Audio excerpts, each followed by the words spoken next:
Welcome to अड्डा 24/7। मैं हूं एडवोकेट विजेंद्र सिंह चौधरी और हमारे साथ आज है AIR 27 in category and AIR 297 in all over rank from CLAT 2024 result, Lakshya Verma with us. Most welcome Lakshya. Thank you so much sir. So Lakshya, सबसे पहली बात यही पूछना चाहूंगा, जब एग्जामिनेशंस के रिजल्ट आने वाले थे तब किस तरीके की फीलिंग हो रही थी आपको?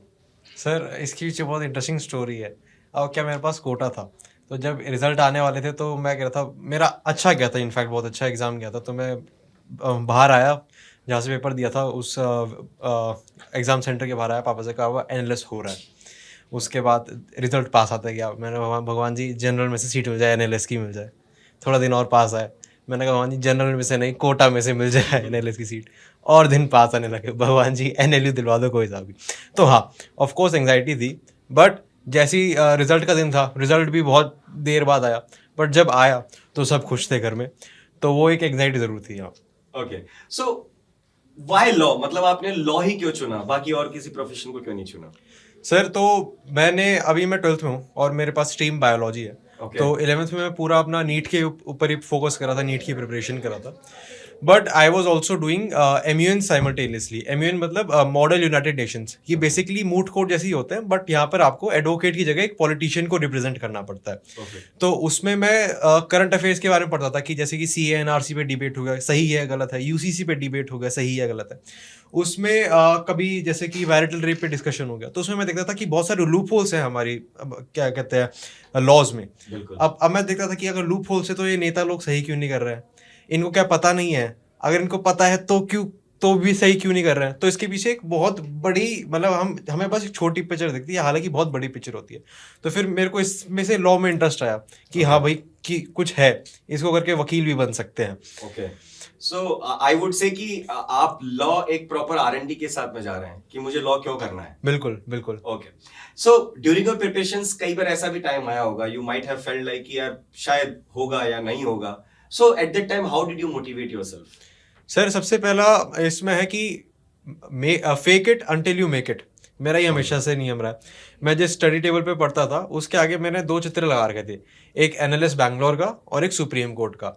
जब भी पढ़ता था ऐसे ऐसे छू के से प्रणाम करता था। उससे जब मैनिफेस्ट करते हैं आप चीज़, एक चीज़ को देखते रहते हैं बार बार, तो कहते हैं कि पावर ऑफ मैनिफेस्टेशन है ना, तो वो ज़रूर कुछ ना कुछ आता है। तो यहाँ से मेरे को थोड़ा मोटिवेशन मिलता था। जब भी कुछ लो आता था तो गाने सुन लेता था मोटिवेशनल, है ना, तो उससे सही लगता था हमेशा कि हाँ भाई हो जाएगा।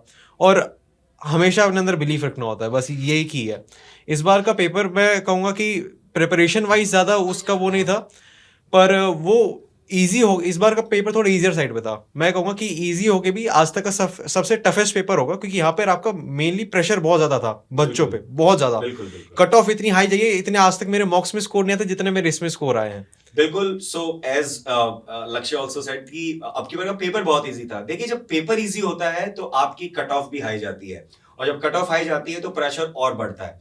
एंड जैसा लक्ष्य ने फिर से बताया कि पावर ऑफ मैनिफेस्टेशन, तो that is also very important.